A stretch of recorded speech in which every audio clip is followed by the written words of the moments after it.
existiendo dichos manuscritos sería o muy difícil o imposible del todo. Bueno, esto lo justifica con las notas 45 y 46. Vamos a ver, porque esto me resulta un tanto...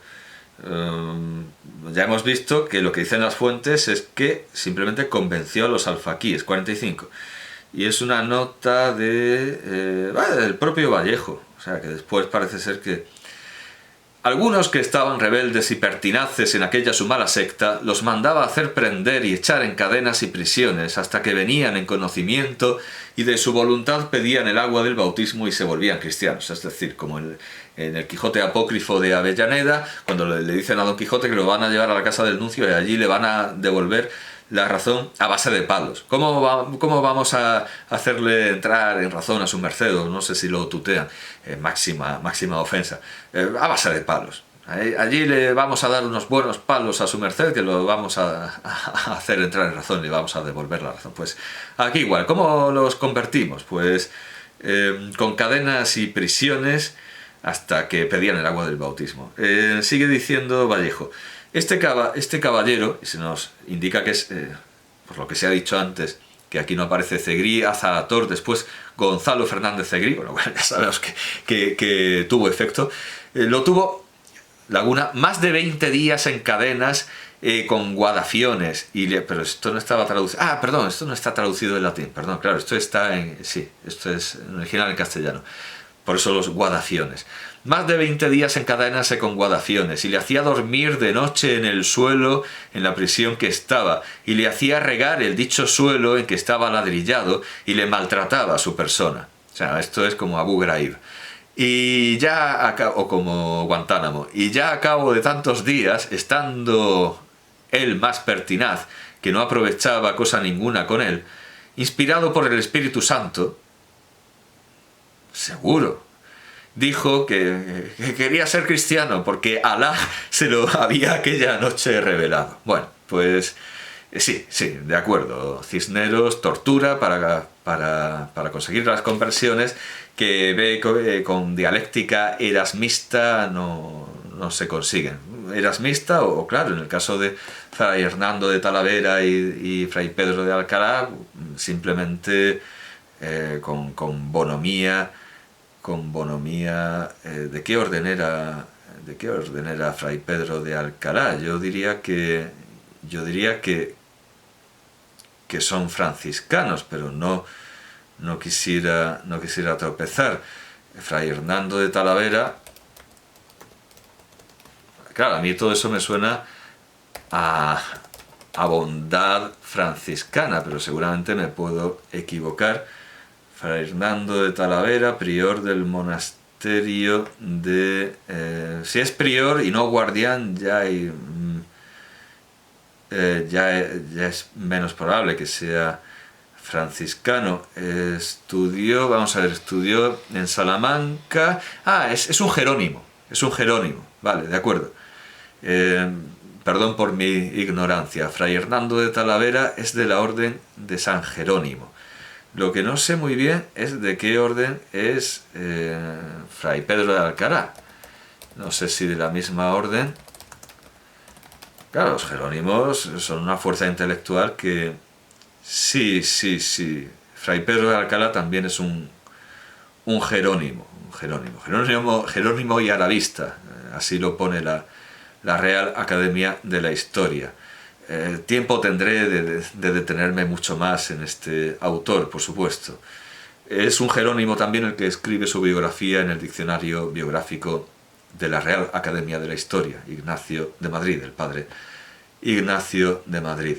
Bueno, que Cisneros es erasmista, es por lo tanto irenista, defensor de la paz, como lo es en el fondo también Bernardo Pérez de Chinchón, que critica precisamente del Islam que se hubiera impuesto por medios bélicos, precisamente que se hubiera impuesto con la espada, por medio de la guerra. Es una de las denuncias, es una de las más ásperas críticas que hace contra el Islam. Pero, a pesar de haber invitado a Erasmo, todo lo que se quiera, Cisneros recurre a la tortura, recurre a su particular Guantánamo para forzar conversiones. De hecho, bueno, en otra nota Eisenberg dice: en las palabras de Gómez de Castro, citadas arriba, y ahora cita otra vez a Gómez de Castro, o sea, una traducción del latín. Este método, se refiere al de no quemar no quemar los manuscritos, era aplicable, esto ya se ha dicho, pero bueno, era aplicable en asuntos de poca importancia en los que no se ventile la salvación de las almas. Era preciso destruir los alcoranes y otros libros muslímicos conservados por los moros y moriscos de Granada, se salva alguna cosa, no, pero esto es una cita de Simonet, bueno, de la monografía de Cisneros por Simonet, para conseguir o afianzar la... O sea, Simonet está defendiendo a Cisneros, sigue diciendo Eisenberg, para él la civilización granadina fue, y esto sí que es una cita, entiendo que yo qué sé, no lo sé, fue atrasad y grosero, y añade una A, que como en todo país musulmán nunca pasó los límites de la barbarie, es de Simonet también. La destrucción de los manuscritos fue para Simonet digna de grande alabanza y encomio. También dijo: quemó lo que debió quemarse en obsequio de la unidad católica y política de nuestra nación. Yo creo más unidad política, que la granadina, y más palabras de Simonet, era una civilización groseramente sensual y materialista. Por cierto, el materialismo, pero materia religiosa, ya hemos visto esa crítica en Boronat y Barrachina, en Pascual Boronat y Barrachina, que reprochaba a la religión musulmana practicada en Al-Ándalus y luego naturalmente España, cuando la Reconquista avanza, la acusa de materialismo, pero claro, las mismas supersticiones atávicas, como pueden ser las propias fallas como ritual solsticial, o las mismas tradiciones muy materialistas existen en el cristianismo español. Bueno, estoy pensando, por poner un ejemplo de previdencia atávica, materialista, de culto a la fertilidad. En Almargen tienen un ídolo no sé si neolítico o paleolítico, pero un ídolo prehistórico que es como una gorda con forma de falo, una estatua que por un lado es una gorda y por el otro es un falo, y las mujeres de Almargen, las mocitas de Almargen, van a tocar esa gorda fálica para quedarse preñadas. O sea, alguien debería explicarles que hay otro método más efectivo para conseguir la preñez, pero bueno, van a tocarlas. ¿Qué más materialista hay que eso? Y eso lo hacen las cristianas católicas de Almargen. Así que este grosero materialismo que reprocha Simonet a los musulmanes del siglo XVI, habría que ponerlo entre alfileres, habría que ponerlo en cuarentena.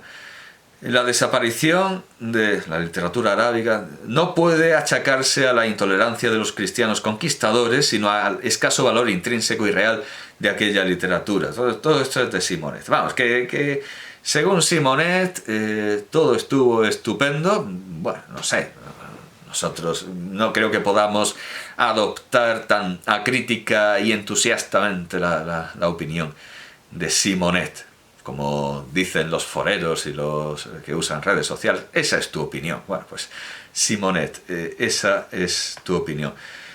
Quiero terminar de leer el artículo de Wikipedia, a pesar de que está claro que es un resumen de Eisenberg, porque otro error del artículo es terminar con esto, que seguramente... no, esto está sacado de otra fuente, esto está sacado de Daniel Valdivieso, de la monografía La Córdoba de Ibn Hazm, es la segunda edición del año 2016. Entonces, si es una monografía sobre la Córdoba de Ibn Hazm, ya nos está remontando a otra época que muy poco tiene que ver y está muy distante del siglo XVI, pero como lo de antes. Bueno, o sea, ya sabemos que aquí hay algo raro. El único testimonio andalusí sobre la quema de los manuscritos nazaríes es el siguiente, obra de Aisha bint Ahmad. Y claro, Aisha bint Ahmad, pues pinchamos en el hipervínculo, y no es un error, o sea, realmente se refiere a Aisha bint Ahmad al-Kurtubiyya, Aisha, o sea, nada de Scarnati, Aisha bint Ahmad al-Kurtubiyya, es decir, Aisha, hija de Ahmad, la cordobesa, que murió en 1009, en el año 1009, y alguien dirá, ¿de la Égira? No, no, de la era cristiana, o sea, alguien muerta, una poetisa muerta en el año 1009, viene aquí como autoridad de la dinastía nazarí, que ni siquiera estaba fundada, y ni en sueños, vamos. Bueno, pues es un error, evidentemente. El único testimonio andalusí sobre la quema de manuscritos nazaríes es el siguiente, obra de Aisha bint Ahmad. Y recita un poema que... recita la Wikipedia un poema que no tiene que ver con este momento histórico, pero lo voy a leer igualmente, Supongo que la traducción será del propio Daniel Valdivieso, no lo sé, como la cita es incompleta, a lo mejor es una traducción anterior, pero viene muy bien para defender la obra de Pérez de Chinchón. No contra los inquisidores, las órdenes religiosas que ya no existen y que querían prohibirlo y que querían enterrarlo, porque aquí se expone la doctrina coránica, aunque no sea una doctrina muy estudiada, no se ha ido al desierto para hablar como los beduinos y dominar su conocimiento y uso del árabe, que por cierto, cuando los filólogos árabes hacían eso, tampoco hacían una cosa con mucho sentido, porque el irse al lugar donde se origina la lengua no quiere decir que la lengua no haya evolucionado y que lo que vayamos a escuchar de los beduinos no sea algo que no tenga nada que ver con el sentido que daba a las palabras el profeta y sus compañeros.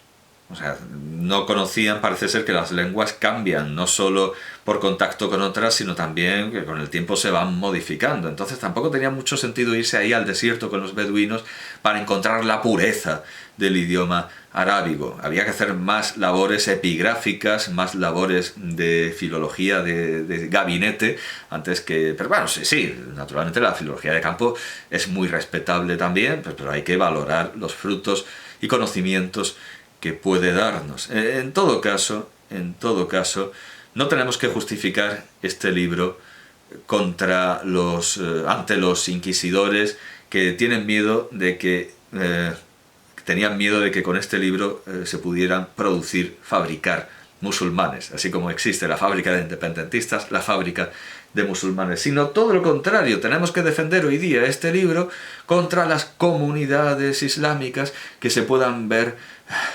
horriblemente ofendidas en sus sentimientos religiosos por la mera existencia de un libro que se titule Anti-Alcorano.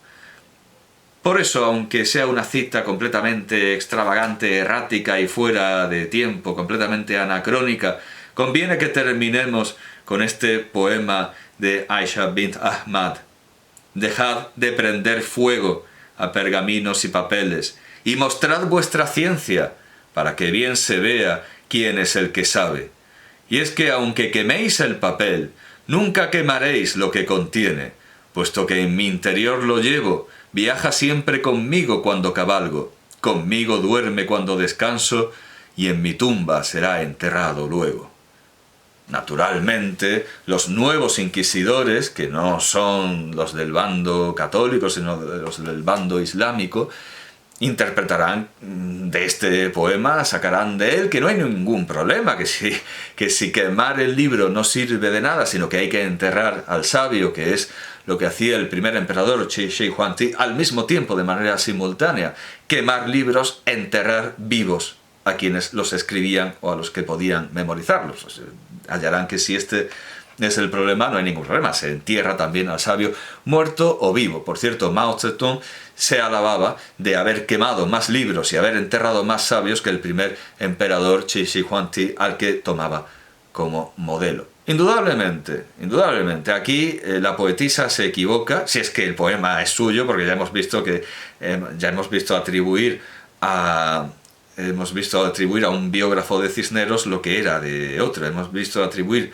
a Juan de Vallejo lo que en realidad era de Álvar Gómez. O sea, si la cita es de Aisha bint Ahmad, se equivoca porque porque aunque queméis el papel, nunca quemaréis lo que contiene. Bueno, si te matamos a ti también, pues no hay ningún problema, también desaparece. O sea, eso es cierto. Se puede erradicar completamente una doctrina, no dejando ni sombra ni recuerdo. O sea, si matamos a todos los que recuerdan un poema o los que recuerdan una...